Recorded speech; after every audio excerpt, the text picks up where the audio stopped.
Friday. Oh, it has been a heck of a Friday. We're 4 days out of Christmas. Um, there has been so much going on for me really the last year, but for the last 3 months and the last month in general, it's just been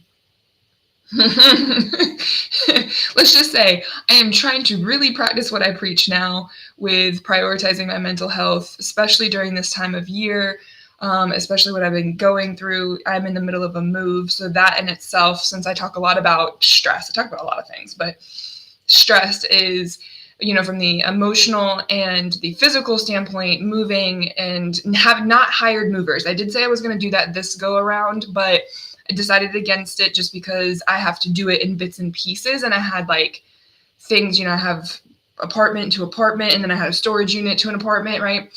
So, but part of this topic today, this is a fundamental conversation that I have, but this week, for some reason, it has popped up in at least 3 different sessions that I've had with my clients. And on top of moving, I've been continuously seeing my clients as well. So I've spread myself thin, admittedly. However, I'm also have a degree of clarity that I can't really explain at certain times of the day. After 3 p.m., I'm screw. My mental capacity is just wearing my sweatpants. That's pretty much. Today's topic, and envy and jealousy, has come up a couple of times, and it's been on something on my mind as well, not just because it was in my sessions, but because of my personal moving.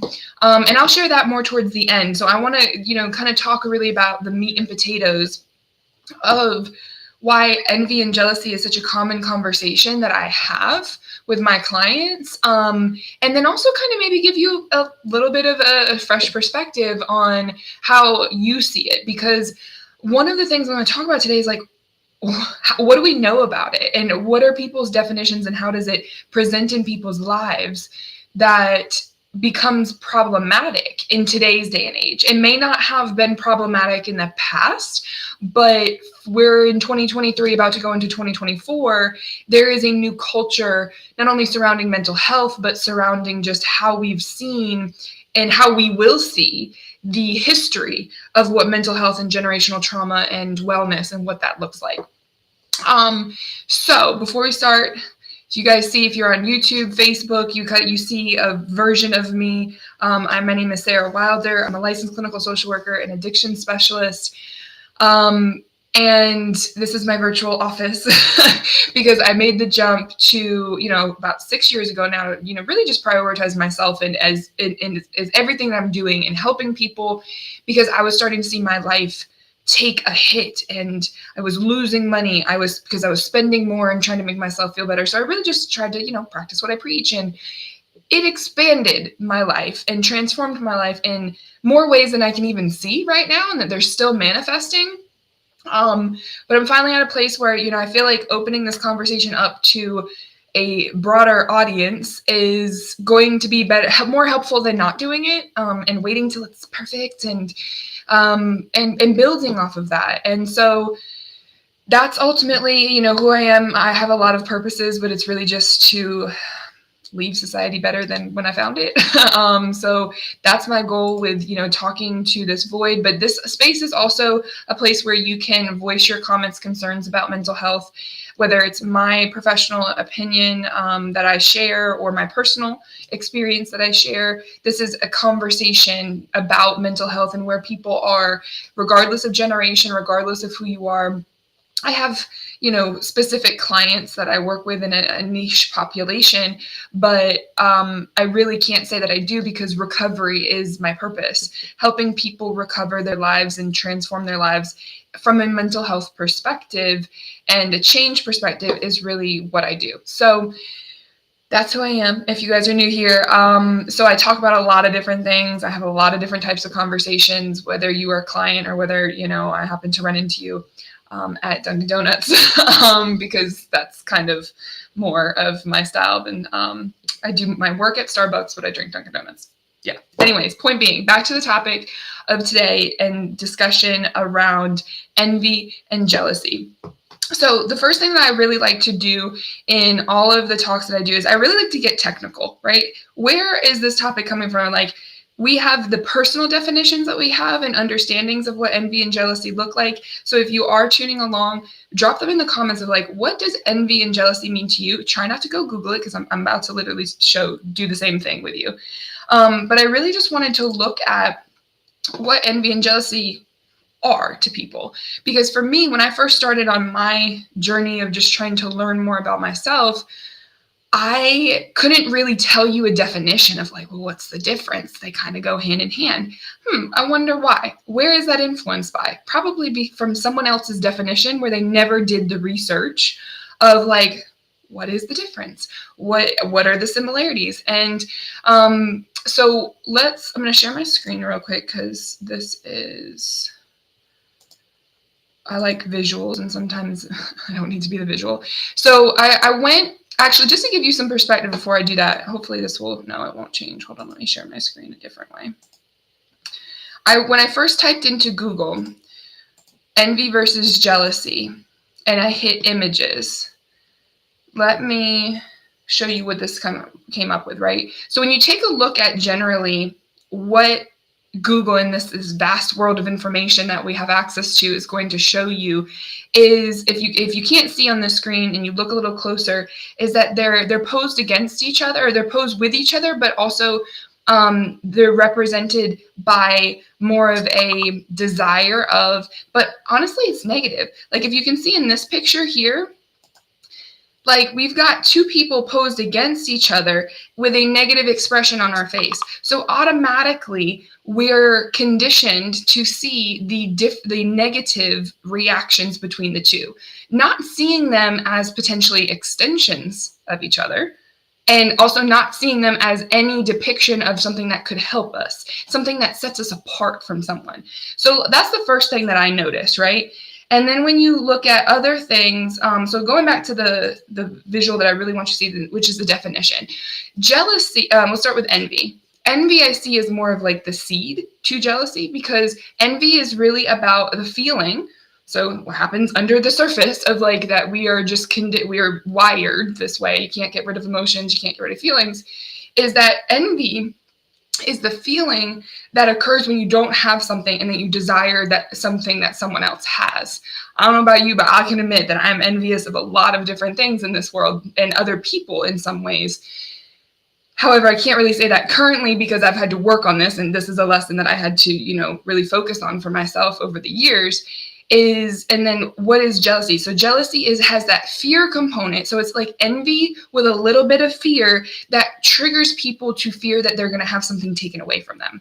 So it's, to me, so when I hear that as a clinician, right, I kind of go towards how it's built off of each other. So if envy is more of the seed, jealousy is more the extension of when that seed turns rotten, because in the negative context, and it works itself into our behaviors. Hold on, I gotta turn this on mute because I keep getting distracted. How do I, can I just close it? Maybe, I don't know, we'll see. So when we're talking about envy, we're talking about a natural state. Like, I don't know if anyone has ever drinking envy tea or if there's even envy out there, but it's not something that we just take from outside of ourselves and we input inside of ourselves. It is something that is already influenced by our natural human state of being. So therefore, we're stuck with it. Okay, cool. Pause there for a moment. Jealousy is, I'm not going to go super into this. We all know representations of jealousy. And to be honest with you, in my opinion, I hear it so much. And as my personal experience with it, as being a product of not only having jealousy issues, but also being someone like people have demonstrated jealousy towards, story later coming, that it can turn you around real quickly. And so when I talk with my clients, we have to kind of separate what it is that we know from what it is that we're experiencing for us to figure out what it is what we're dealing with. Because if you don't do that, then you're stuck in a bias and a reality that doesn't necessarily give you a fair perspective and more than one perspective on what these things are that you have no control over experiencing. I don't know about you, but even just listening to what I just said could frustrate me, let alone going through it. So then if you watch any of my other videos, you see like just how many processes are actually in one experience of feeling and emotion. And ultimately what happens from a physical perspective when you experience like, what's this semi-simple emotion of like anger and mad. Actually, that's probably one of the most complex emotions, because anger is often usually rooted in disappointment, in sadness and hunger and all these different things. So it's really, there's not one simple thing. However, envy is actually quite simple. Envy is a desire for something to have someone have. And if it goes unaddressed or if it goes excluded from the human experience, it can develop into jealousy. So think about it as, like what I said earlier is like a seed that turns rotten or one that doesn't sprout. It forms infection and it can affect the whole plant. It will keep the plant from growing, right? So jealousy, at that point, is kind of a growth of whatever goes unattended. And this is if you're considering it more in like a negative aspect, because we don't want to look inward for negativity. When we feel negative things, we tend to be like, nope, distract myself, go buy something, go eat something, go do something else other than look at where the negativity is coming from. And my next question is, well, why do we do that? So I went and looked it up.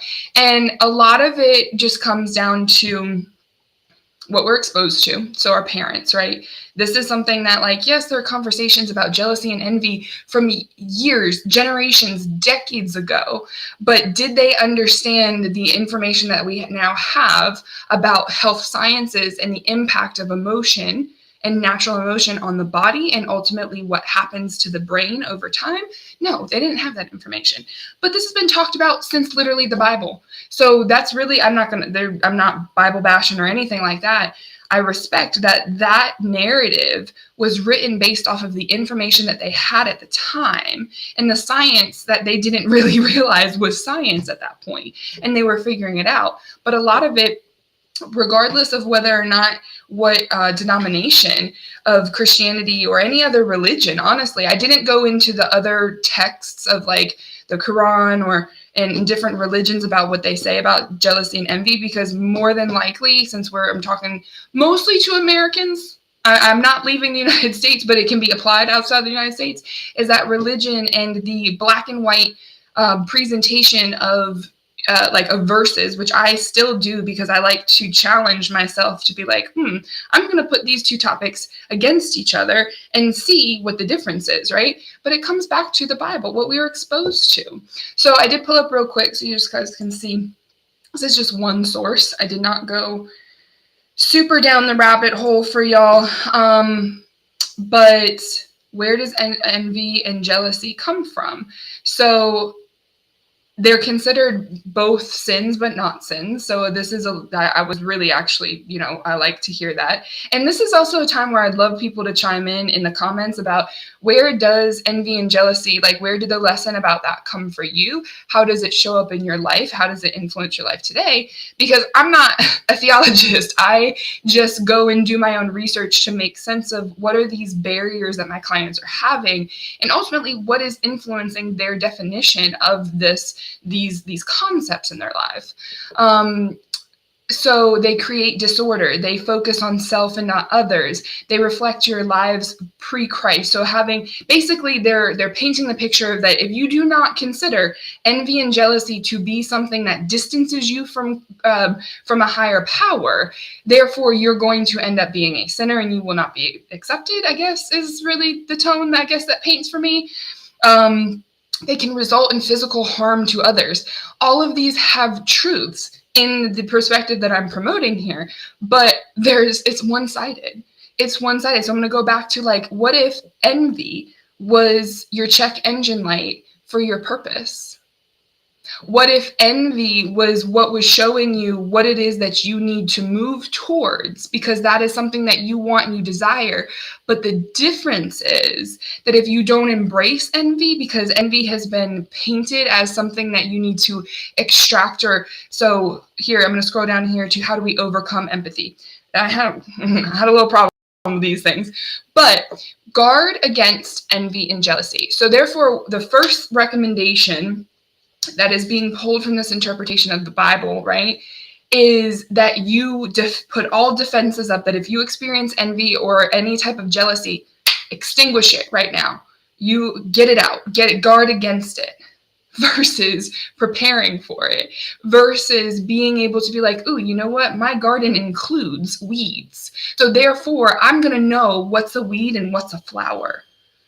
So instead of guarding against weeds, I know, or like you could do guard against weeds because you put weed barriers. You do what you can to prevent envy and jealousy, but you also don't try to throw a bunch of weed killer in your garden. You don't guard against weeds. You have an environment where, yes, they can grow, and therefore you monitor for when it is that they pop up.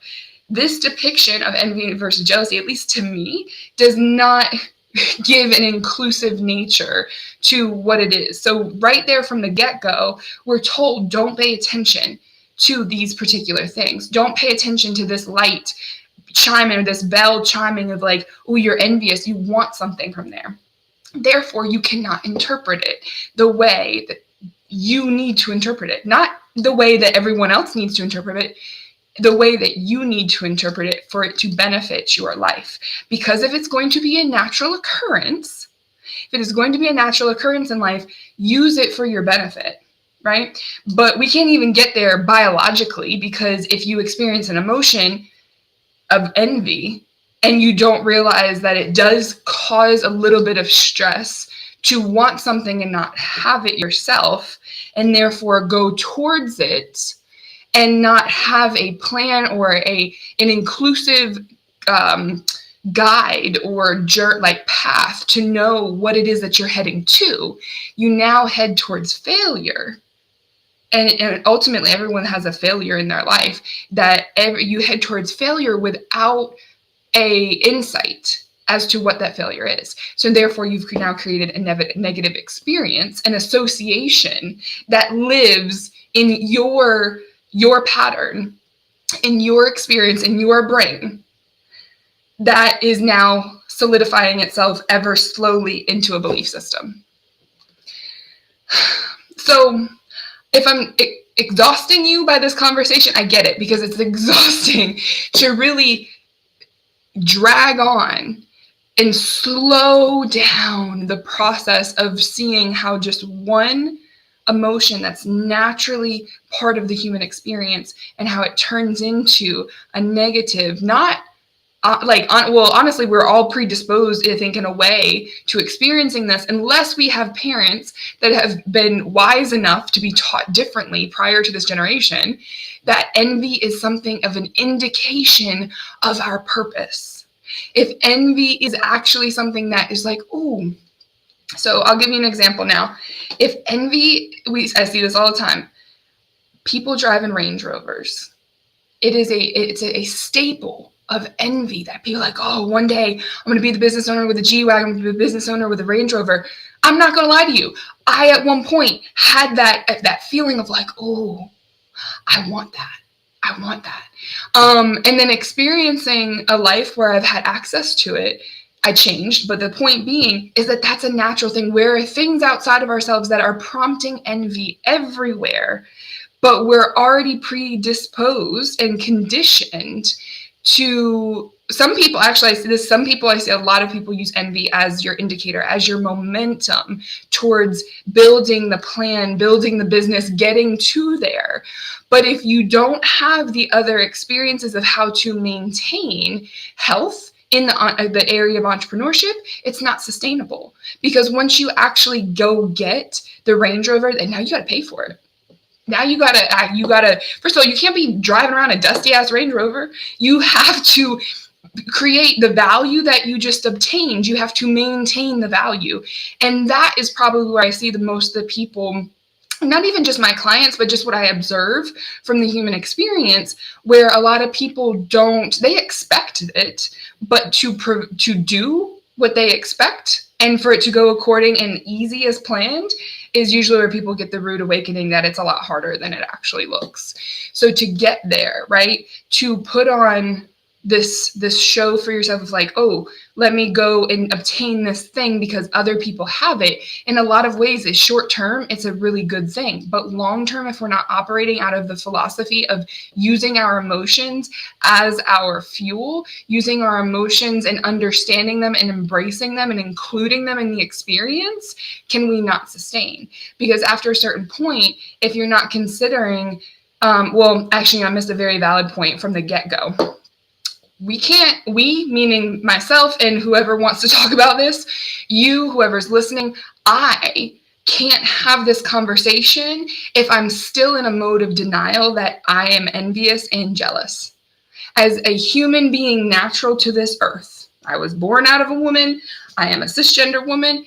As a woman, I have not altered that's a little too deep, right? Anyways, point being, as a natural being brought on this earth, if I deny my own human experience of not being envious or a jealous person or the ability to become one, this conversation is for you, but it's not going to make sense to you until you do and consider and bring in the world of emotional intelligence into your practice. So therefore, you can be successful.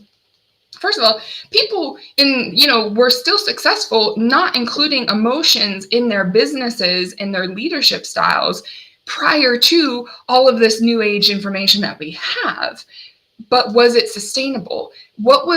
So for me, the question I ask is, what was the trauma footprint?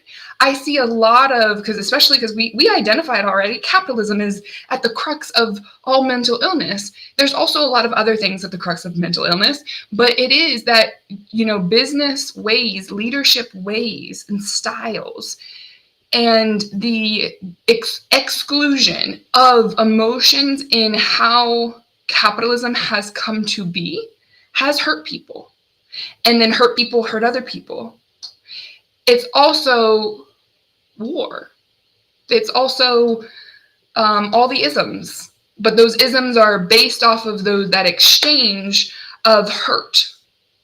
Those isms develop out of, they are the leaves on the stems of the flowers. And if that flower is a weed, then more than likely it's going to hurt someone. So that's just my rendition of that.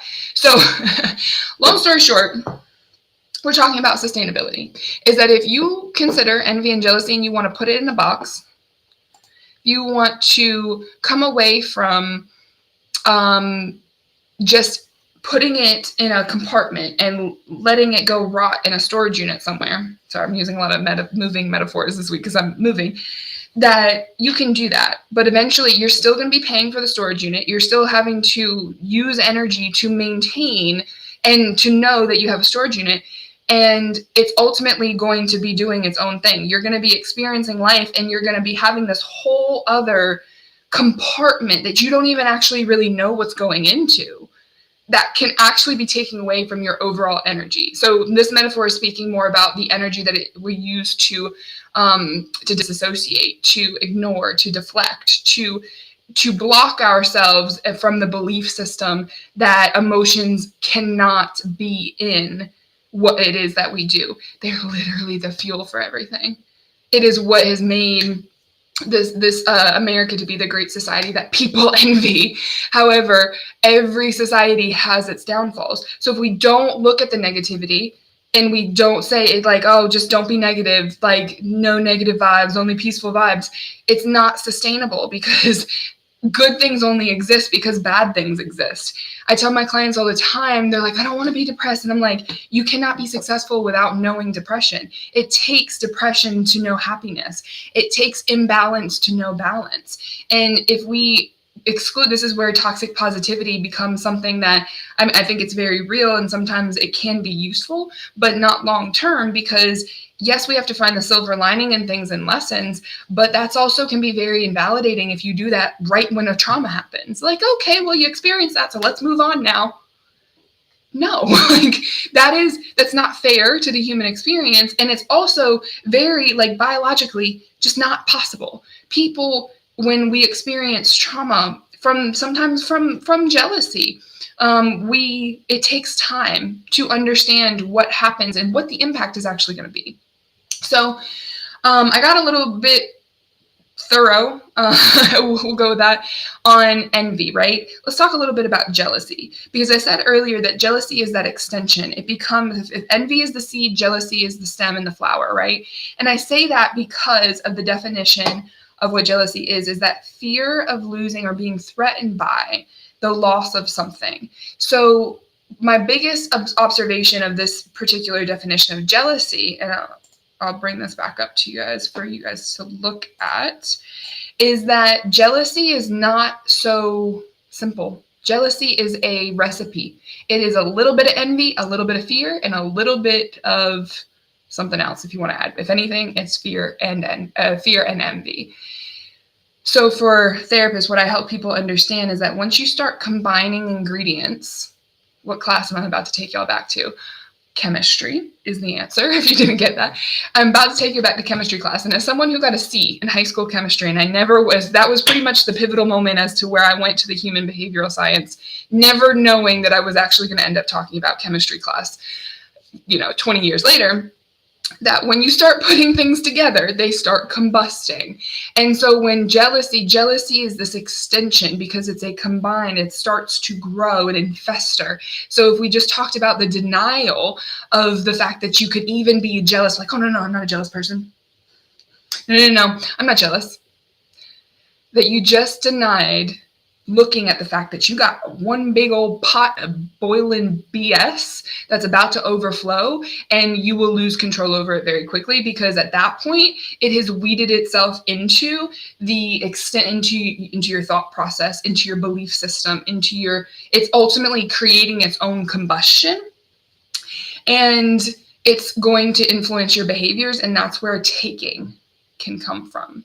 So from a young age, you see this. It's natural for kids to do this, but it's also natural for parents who don't understand jealousy and envy, because they come from a generation or a culture of excluding emotions from the human experience, that you now don't know. You're teaching the same lesson to your child, to not look at like, oh, jealousy is something that you feel like you're going to have something taken from. So if you're trying to get a child to share at a reasonable age, which is like past 4 or 5, that you're trying to get a child to share, that maybe it's a matter of teaching them sharing, but then also giving and learning compromise. Giving that like the ability to share, but then also maybe compromise and like, well, you can have another toy as well, because you don't want to buffer the feeling of loss. I'm sorry, you want to kind of buffer the feeling of loss at a certain age, because at another age and developmental milestone, they have to become okay with loss. Loss is right up there with change. Is the fundamental guarantee of life, is that we're going to lose things. Now, the ability to do it intentionally and to embrace loss, that's a skill. But universal law of nature is that things are going to be taken away from us. Things are going to, and that is where a lot of people ultimately get stuck, and where in their traumas is because they've had something taken from them, and at an age where they didn't know how to cope with it. So therefore, they just live the narrative and the script of I am less than, I'm at a disadvantage. If I was going back to a visual that I showed you guys earlier about my first observation in pulling up the media's representation, because all the Google is a version of media. It's where I get my information, right? So I'm trained to look for bias. If you look at this Google search for images, there was this one Google search that I noticed. Let me see if I can find it. Oh, right here. That visually depicted an inequity in the envy and jealousy. And in some ways, since I just gave you a perspective of using envy as an indicator, right, and a method or a plan of purpose, that it actually does support my version of jealousy, which is an extension of that. It is going to bring you further because it's going to bring you out into that role. So if you operate out of a negative definition of envy, then you are going to be out further in an extension, and that's going to take from people because it's coming from a mode of scarcity because you don't have enough. So there is a visual representation. I guess this is the classic, do you see the glass half full or half empty? Is because in this picture, I see both. I see that someone is over someone, and I see someone's less than someone, but I also see some that is a starting point, and I see growth. So I don't know why. This is how my brain works. So if you can see that, put a 1 in the comments at this point if you're watching. And because this is really where perspective's tricky. We have more than one perspective, but we've been told that we only have one reality. And so when you challenge what you're told, when you challenge that you don't have just one reality, you have multiple. And not only it gets confusing very quickly. So this is why you have to really work slow, which is against human nature, because human nature is, you got systems running on all full cylinders that are going very quickly. For me to be able to talk like this, my systems are moving quickly. So therefore we're preconditioned to move quickly. So therefore your thoughts will move. Yeah, this is me trained to slow down.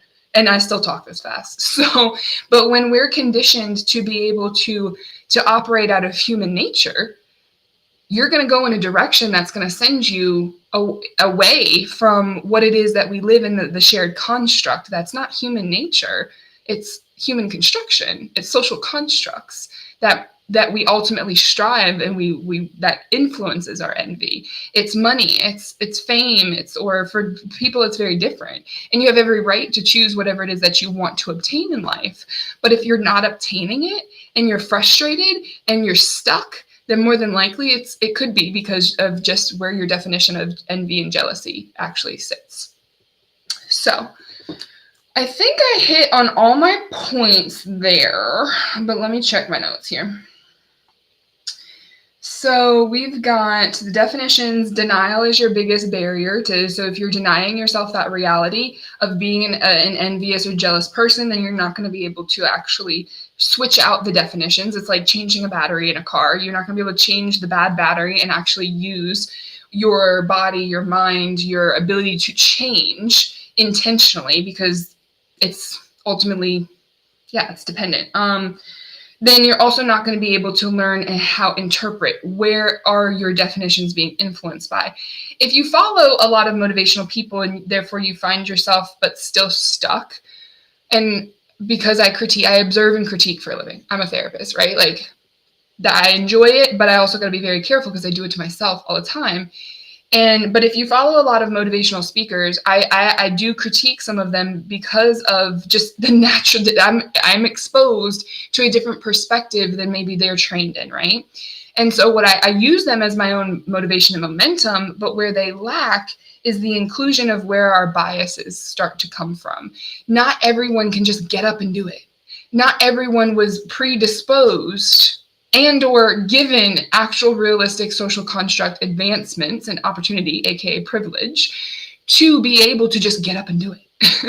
Like, not everyone can just get up and do it. Like, I couldn't just get up and go to the gym this morning. I did it yesterday, but I couldn't do it today, right? So not everyone can just do that. It takes time to form. So let me turn this out there. So our associations, like what we're exposed to, the first one typically is, I guess it's indoctrination, right? But what type of indoctrination? I'm not going to beat on religion because it's provided some people structure. If you have a faith system that is Christianity and the Bible, if that makes you a happier person in life, by all means, go do it. But if it's causing you to influence a trauma footprint for people and hurt people because you're not accepting of certain ways and ultimately not accepting of yourself, I'm gonna have a problem with it, because even though it's job security for me, I want to be put out of business at some point. I would like human suffering to slow down to a certain extent where people can kind of take a little bit of a breath. That doesn't have to be like, and then go right back under to even more suffering. However, because I'm a realist and not quite, I'm a little bit of an optimist, a little bit of a pessimist put together, that I realize the application of where we are right now and what we got has to be the best intervention that we can do. So we got to use what we got, use your resources. And you have to be prepared, you being inclusive of myself, whoever is listening to this, to deal with the people who off-put and trauma as a byproduct in how they live. And we all do it. So there's the trick door and the door, not the door, why I keep saying door, mirror, excuse me. There is the room of mirrors, and the trick is that if you deny a possibility of yourself to be this way, therefore you become that way. Denial is an ingredient that it's I guess it's maybe like salt, is that it makes every recipe what it is, but if you put a little bit too much, all you can taste is salt, and you don't put any, and you taste like shit. It's a flavor enhancer. And so denial is going to enhance you this way, or it's going to enhance you that way. So let's see. Personal story time. Because I don't like to talk about myself. Actually, I really like to talk about myself, just, as, sharing my story. But it's hard for me sometimes to talk about myself because I came from a place where I was indoctrinated by formal education that personal disclosure is not, be careful with it. It's not all about you. Right? And as I got into my practice, as I got to know people are like, well, Sarah, I don't really know anything about you. And I was like, I don't really know anything about me. So I was like, oh, okay. And that is what triggered my search for why do I feel this way? Well, these people are feeling this way because I feel this way. What would I say to them? And I started applying what I was, what I was saying to people, and I started listening to myself. And that's really where I got my basis in understanding my own internal power dynamic. And this is about to get a little deep because we have a lot of external power dynamics that we've talked about, not only today, but in my other videos. Parents are a power dynamic. There is an instilled power dynamic in our genderism and a male versus female, because from a societal standpoint, it's a very real reality that they make more money statistically than women. We have power dynamics in the role of customer service. Anyone can figure that one out? We have power dynamics in driving. Law enforcement is a very huge power dynamic, but then also stop signs. Rules are a power dynamic if you don't follow the rules, right? Ethics have a small component to power dynamics for me, because in how they're applied, if I am unethical, my livelihood's on the line now. So if you challenge what's unethical? Yeah, I'm not going to, have inappropriate relationships with clients. There's a reason for the extremes, but the challenge is to not live in the extreme because it's not sustainable. The challenge and the trick is noticing when we are in those power dynamics, because the longer we stay in there, the more energy it takes from us, right? So if I'm turning and putting that in the concept of envy and jealousy, is if we stay in our original definitions of jealousy or never take a look at what those definitions actually are, therefore we start to breed our own internal power dynamic, because we cause separation. We cause separation in compartmentalization in our reality. And when we do that, they can't talk to each other. We literally separate our sides of our brains, because you can't separate one hemisphere. It's not built like that. You got two different hemispheres. You start losing access to both sides of your brain. Guess what your brain also does? It regulates your nervous system. It makes you breathe well. It makes your blood circulate. So if you are emotionally separating yourself because you don't want to be envious, you don't want to be jealous, and not seeing that as an indicator of your own purpose and I want that, so I'm going to figure out how I get that in my terms, you start to take it from other people, literally in your life, but then you also taking the definition of what it looks like in manifesting in their reality as yours, and that doesn't fit. Sometimes it does. People get it fits, but it sometimes doesn't fit long term. So this is really I really believe all of my conversations are fundamentally like will change the world, but like this one particular, envy versus jealousy, is such a common conversation when I talk with people who are recovering from addiction. That this own internal personal power dynamic that we only think is outside of ourselves, that's part of blame. That's part of deflection. That's part of a defense mechanism that your brain is like, oh, no, no, no, it couldn't be me. But newsflash, like I talked about you guys last week, you are the common denominator.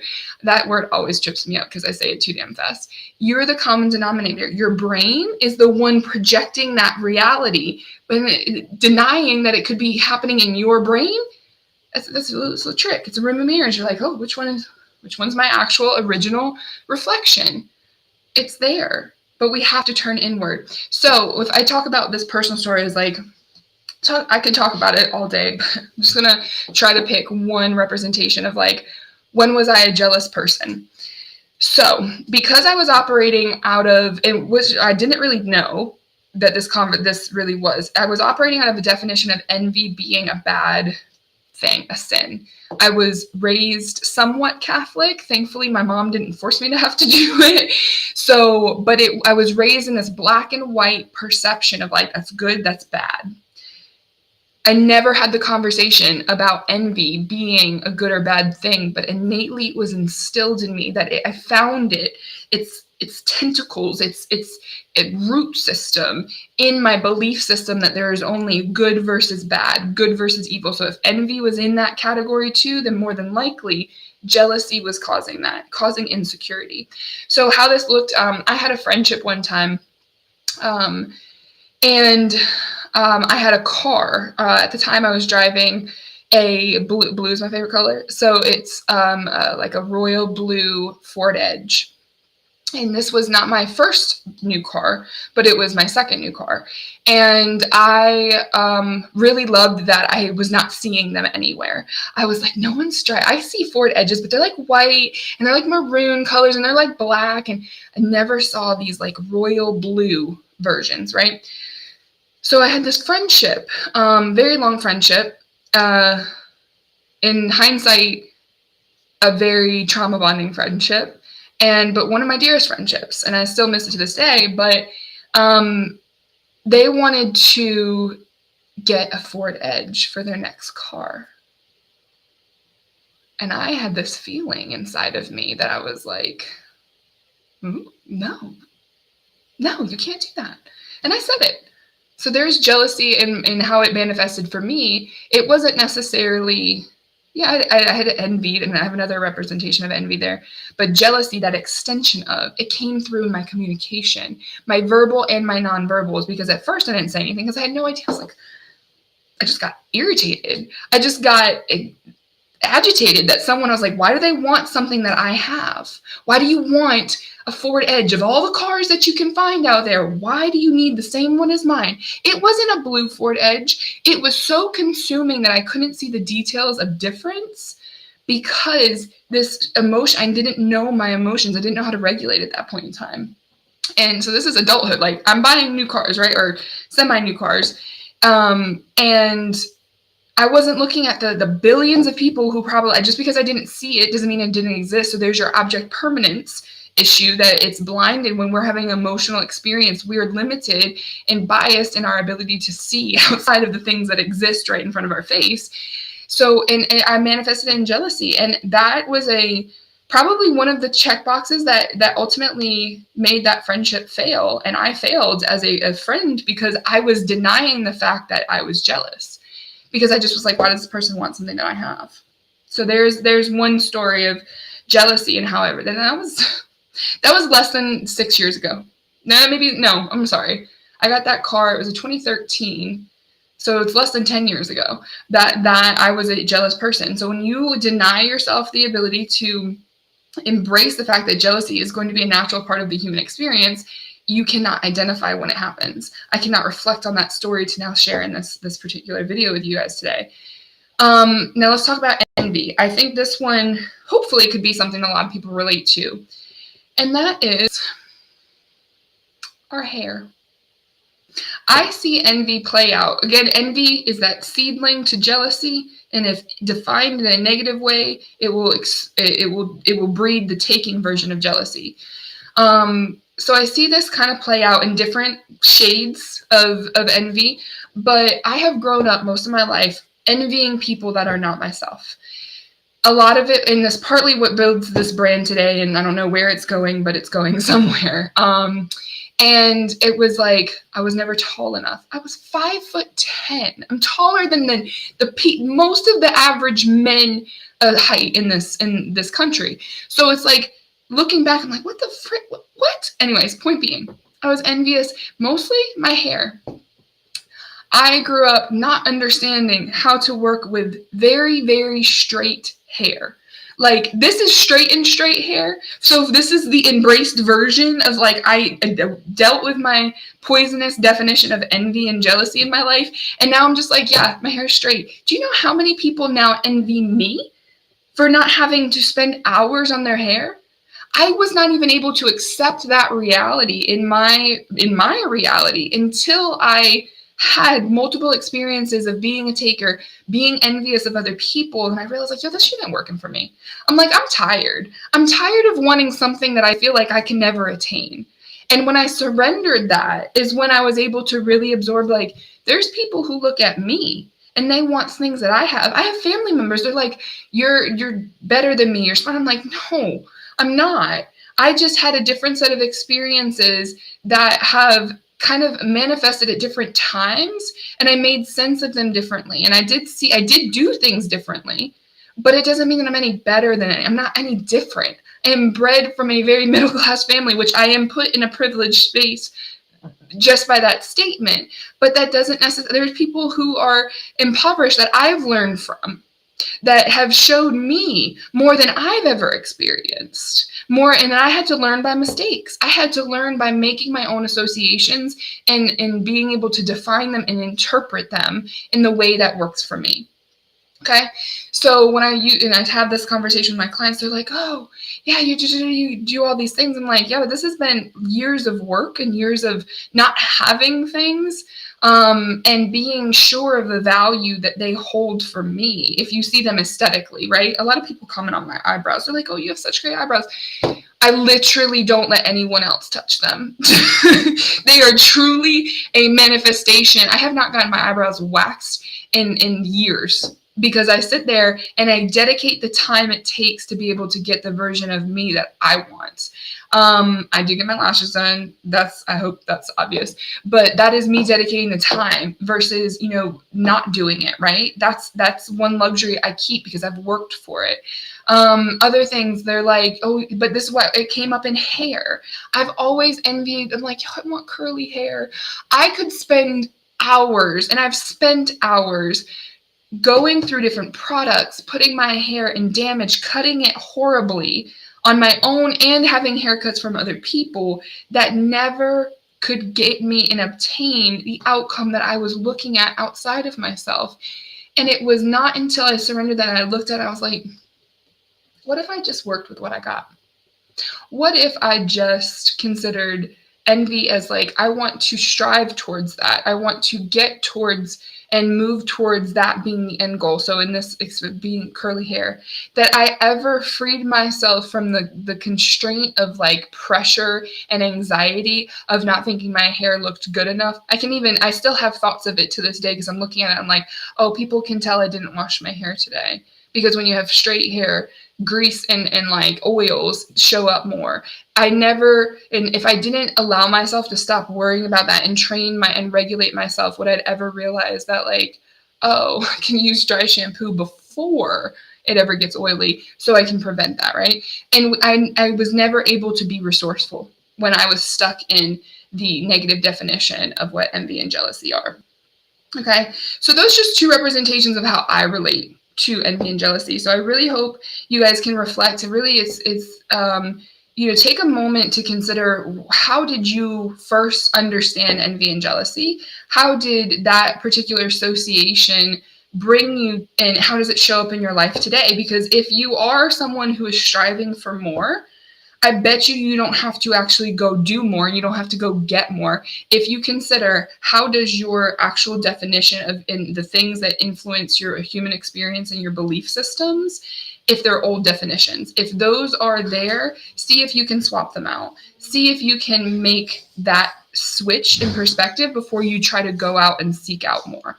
Okay, so that's all I got for you guys today, because I'm gotta move on to the next thing, and I hope that this talk helped. But yeah, if you have any questions, comments, leave them in in the comment area. That's ultimately what I'm saying, and we can have a conversation about it, and I'll do my best to influence from where I'm at. If you guys, or I'm always going to encourage and recommend therapy, and just because it is a place to have these conversations, it is a place to unpack what it is that you are.